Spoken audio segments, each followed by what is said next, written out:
جن کو پلاٹوں پہ قبضہ کرنے کا شوق ہے، جن کو اپنے بھائیوں کی جائیداد پہ قبضہ کرنے کا شوق ہے، جن کو اپنے رشتہ داروں کی جگہ پہ قبضہ کرنے کا شوق ہے، فرمایا آخرت میں 7 زمینوں میں دھسایا جائے گا۔ پہلے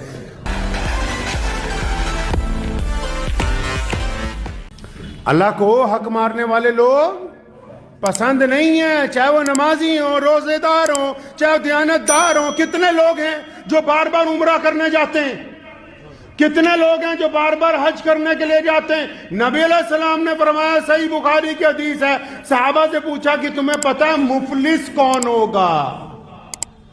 مفلس کون ہوگا یعنی غریب بندہ کون ہے؟ لوگوں نے کہا یا رسول اللہ وہ جس کے پاس پیسے نہ ہو کھانے کے لیے ہو۔ فرمایا نہیں مفلس وہ نہیں ہے۔ سنو نبی علیہ السلام کس کو مفلس کہتے ہیں؟ فرمایا مفلس وہ ہے جو قیامت والے دن روز محشر میں پیش ہوگا، جس کے نامہ اعمال میں کئی 100 حج لکھے ہوں گے، کئی 100 عمرے لکھے ہوں گے، جس کے نامہ اعمال میں روزے بھی ہوں گے، زکوٰۃ بھی ہوگی، صدقات بھی ہوں گے، نمازیں بھی ہوں گی، مسجدوں کی تعمیر بھی ہوگی، مدرسوں میں حصہ داری بھی ہوگی۔ فرمایا لیکن جب یہ پیش ہوگا نا، دوسری طرف سے سارے مظلوم اٹھ کے کھڑے ہو جائیں گے۔ جب یہ پیش ہوگا تو دوسری طرف سے مظلوم، کون مظلوم؟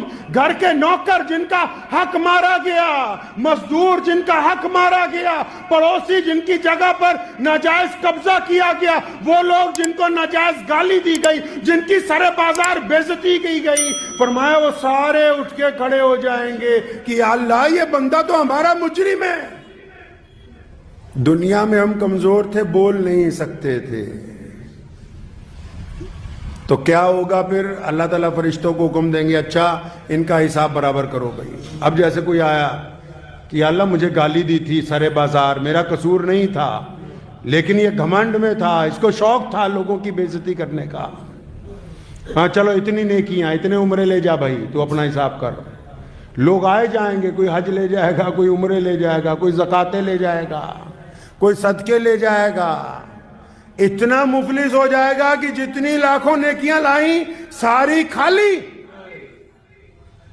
اور ادھر دینداری پھر بھی باقی ہے۔ دنیا میں جب دینداری کھڑی رہے تو بندہ مکان بیچ دیتا ہے، کرائے پہ چلا جاتا ہے، بعض اوقات دینداری پھر ختم نہیں ہوتی۔ یہ سب کچھ دے دے گا، دینداری باقی رہے گی۔ فرشتے اللہ سے پوچھیں گے یا اللہ اب کیا کریں؟ دیندار تو اب بھی کئی باقی ہیں۔ دیکھو کیا دردناک منظر ہوگا، حکم ہوگا کہ پھر کیا ہوا؟ اگر اس کے پاس دینے کے لیے کچھ نہیں ہے تو جو ان کے گناہ ہیں اس کے کھاتے میں ڈالتے رہو، ان کو خالی کر کے بیچتے رہو۔ سستا سمجھتے ہو؟ محمد الرسول اللہ صلی اللہ علیہ وسلم نے فرمایا جس نے دنیا میں کسی کی جائیداد پر، کسی کی زمین پر، اور جائیدادیں چھوڑو، رسول اللہ نے بات کمال کی ہے۔ پیارے نبی علیہ السلام نے فرمایا جس نے 1 بالشت 1 فٹ جگہ، 1 انچ جگہ، جس نے 1 قدم کی جگہ، جس نے بس 4 انچ جگہ، فرمایا جس نے ناجائز قبضہ کر لیا کسی کی جگہ کے اوپر، قیامت کا دن ہوگا۔ دنیا میں تو ذلیل ہوا ہی ہوا، دنیا میں تو اس لیے ذلیل ہوا، پڑوسی کہتے ہیں دیکھو دبنگ ہے، ہماری جگہ پہ قبضہ کر لیا، ہم کچھ کہہ نہیں سکتے۔ دنیا میں تو جب آگے سے گزر جاتا ہے لوگ پیچھے سے برا بھلا کہتے ہیں کہ بدماش ہے جی، اپنی سیاسی پاور کی وجہ سے ہمارے سے دھکا کر رہا ہے۔ دنیا میں بھی ذلیل ہے۔ فرمایا آخرت میں 7 زمینوں میں دھسایا جائے گا۔ پہلے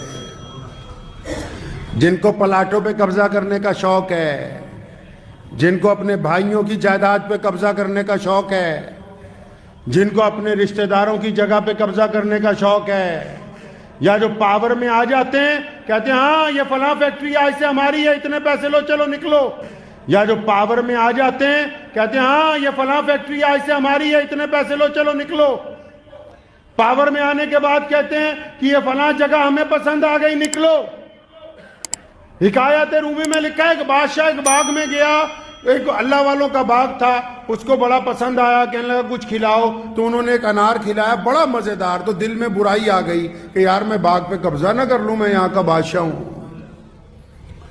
تو کہنے لگا یار ایک اور کھلا دو۔ جب دوسرا انار کھایا تو دیکھا بالکل کڑوا ہے، تو انہوں نے پوچھا اس سے کہ یہ پہلے والا میٹھا تھا یہ کڑوا ہے؟ فرمایا پہلے تیری نیت میٹھی تھی اب تیری نیت کڑوی ہے۔ تو جو لوگ دوسروں کی جائیداد پر قبضہ کرنا چاہتے ہیں اس امید پہ کہ یہ مر جائے، ان کا بٹوارا ہو جائے، ہم قبضہ کر لیں گے، تو نبی علیہ السلام فرماتے ہیں قیامت کے دن اس بندے کے لیے زمین کا طوق بنائیں گے۔ طوق سمجھتے ہیں؟ گلے کے اندر جو ڈالا جاتا ہے، جو پیروں میں بیڑیاں ڈالی جاتی ہیں، گلے میں طوق ڈالا جاتا ہے۔ جس کو جگہ پہ قبضہ کرنے کا شوق ہے، غریبوں کی، مظلوموں کی، جو دھکے سے سودا کرتا پھرتا ہے کہ نہیں میری تو افسری ہے جی، میں حکومت میں ہوں، یہ جگہ لینی ہے ہر حالت میں۔ جن کو شوق ہے غریبوں کی جائیداد پہ قبضہ کرنے کا، جن کو شوق ہے اپنی مرضی پر جائیداد خریدنے کا، یہ بات یاد رکھیں کہ دنیا چند دن کی ہے۔ اللہ تعالیٰ نے ایسا تالا لگایا کائنات میں کہ بندہ اکلا ہی آتا ہے، جب جاتا ہے تو اس خزانے میں سے کچھ لے کے نہیں جا سکتا۔ وہ کہندے نا جینا دے لئی تو پاپ کمایا کتھے نے تیرے کر دے۔ جس اولاد کے لیے جائیداد اکٹھی کرتا پھرتا ہے، جس بیوی کو آرام پہنچانے کے لیے لوگوں سے ٹھگیاں مارتا ہے، جس جھوٹی حیثیت کو بنانے کے لیے کسی کی جائیداد پہ قبضہ کرتا ہے، نبی علیہ السلام نے فرمایا طوق بنائیں گے، زمین کا طوق، 7 زمینوں کا طوق، اتنا وزنی ہوگا کہ جب گردن میں پہنایا جائے گا گردن ٹوٹ جائے گی۔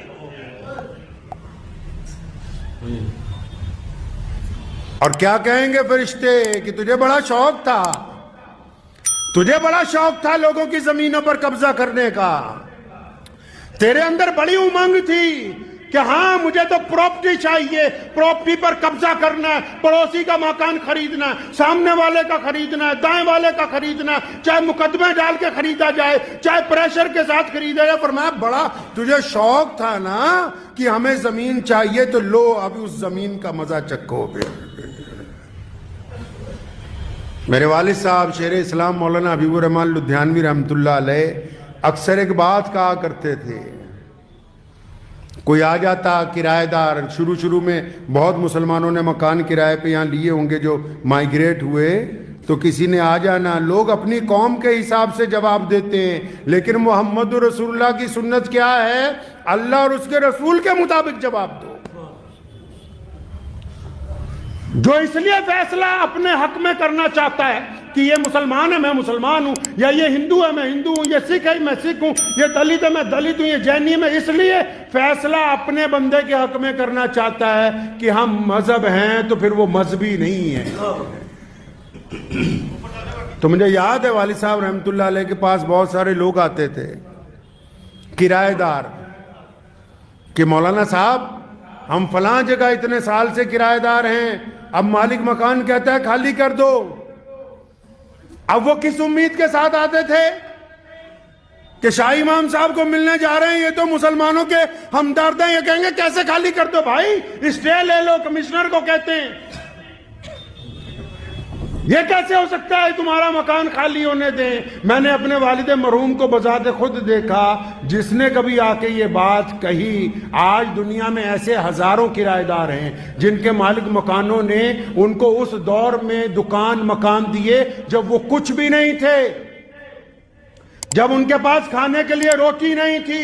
آج کروڑوں پتی بھی ہو گئے، پھر بھی مالک مکان کی جگہ دبا کے بیٹھے ہوئے ہیں۔ ارے اگر ایک ناجائز جگہ پر مسجد نہیں بن سکتی، وہاں سجدہ نہیں ہو سکتا، تو ایک قبضے کے مکان میں پڑے ہوئے نفل بھی اللہ کو قبول نہیں ہو سکتے۔ یہ کہاں سے سکھایا تمہیں کسی نے کہ جس بندے نے ہمدردی کی ہو اس نے گناہ کیا؟ جس بندے نے 30 سال 40 سال پہلے 20 سال پہلے آپ کو اپنی جگہ چھوٹے سے کرائے کے اوپر دے دی، اس نے آپ سے گناہ کیا کہ جس کی جگہ کی بدولت آپ کروڑ پتی بن گئے، اور آج پھر اس سے اکڑتے ہو، عدالت کا دروازہ کھٹکھٹاتے ہو، تماش بینیاں کرتے ہو، اور پھر کہتے ہو کہ مجھے اتنے پیسے دو تو میں جاؤں گا۔ یہ پیسے سانپ بن کے قبر کے اندر آئیں گے، دنیا میں وہ اولاد بچانے نہیں آئے گی جس اولاد کے لیے لوگوں کے ساتھ زیادتیاں کرتے ہیں۔ تو مجھے یاد ہے ایک صاحب آئے تو ابو جان نے ان کو وہ بڑے جوش میں آئے کہ حضرت کے پاس جا رہا ہوں کہ ایسے ایسے.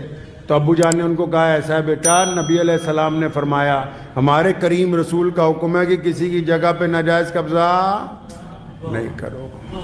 جب تک اجازت تھی کمائی کی ہے, چھوڑ دو. اب اللہ نے اس کے دل میں بھی بات ڈال دی. اچھے لوگ بھی ہوتے ہیں. گیا اپنے مالک مکان کو جا کے کہا نہیں جی میں تو نہیں رکھنا چاہتا, 10 دن کا وقت دو, یہ چابیاں پکڑو. بڑا متاثر ہوا, غیر مسلم تھا, زبردستی اس کو 3-4 لاکھ روپے دینے لگا. کہتا نہیں لینے, کہتا ہو ہی نہیں سکتا ایسا, بندہ ہی پہلی بار ٹکرا جو عدالت نہیں لے کے کیا. محمد رسول اللہ کی اتباع کریں گے, محمد رسول اللہ کی پیروی کریں گے تو اللہ دنیا میں بھی عزت دے گا, آخرت کے اندر بھی عزت دیں گے. ہم نے حضور اکرم صلی اللہ علیہ وسلم کی اتباع سمجھا کہ یہ اتباع صرف نماز کے وقت ہے, یہ اتباع صرف مسجد تک ہے, یہ اتباع صرف قرآن خوانی تک ہے. نہیں, زندگی کے تمام معاملات میں. اللہ کے نبی صلی اللہ علیہ وسلم چاہتے ہیں کہ بندہ جس میں نرمی نہیں, فرمایا اس میں دین نہیں. آپ نے سنا ہے نا, پہلے بڑی بڑی حکومتیں ہوتی تھی دنیا میں. ہٹلر کو دیکھیے, تتاریوں کو دیکھیے, ہلاکو کا نام سنیے, بڑی بڑی حکومتیں دنیا میں تھیں, اب بھی ہیں. لیکن وقت گزرتا جاتا ہے اور ساری حکومتیں کتابوں میں اتہاس بن جاتی, تاریخ بن جاتی. کیوں؟ دائمی کیوں نہیں چلتی؟ دائمی کیوں نہیں چلتی؟ کیونکہ اللہ تعالیٰ اس وقت تک مہلت دیتا ہے جب تک بندہ ظلم کی انتہا نہیں کرتا. اللہ تبارک و تعالیٰ کو ایک نام بڑا پسند ہے, اس کا نام ہے المتکبر, یعنی غرور کرنے والا. اللہ کے جو 99 نام ہے نا, ان میں ایک نام ہے المتکبر. فرمایا میں غرور کرنے والا ہوں. کون؟ اللہ غرور کرنے والے ہیں. اور یہ صفت اللہ نے فرمایا صرف ساڈی ہے, اور کسی بھی نہیں. دنیا میں جب کوئی بندہ اللہ کی اس صفت کو اپنانا چاہتا ہے اور پھر غرور کے ساتھ چلتا ہے, زمین خدا کی اور خدا کا بندہ اس زمین پر جب اکڑ کے چلتا ہے پھر اللہ کو پسند نہیں آتا. اللہ کو وہ بندہ پسند نہیں آتا. تبھی تو آپ نے سنا کہ بڑے بڑے خاندان, بڑی بڑی حکومتیں, بڑے بڑے کاروبار تاریخ کا حصہ بن گئے. لوگ آج پڑھتے ہیں کہ وہ بھی ہوتے تھے. کیوں بن گئے؟ کہ جب طاقت کے ذریعے غلط کام کرنے شروع کیے تو جب کہتے ہیں نا گناہوں کا گھڑا بھر گیا تو پھر وہ پھوٹ گیا. اب دنیا میں کوئی نام لینے والا بھی نہیں ہے.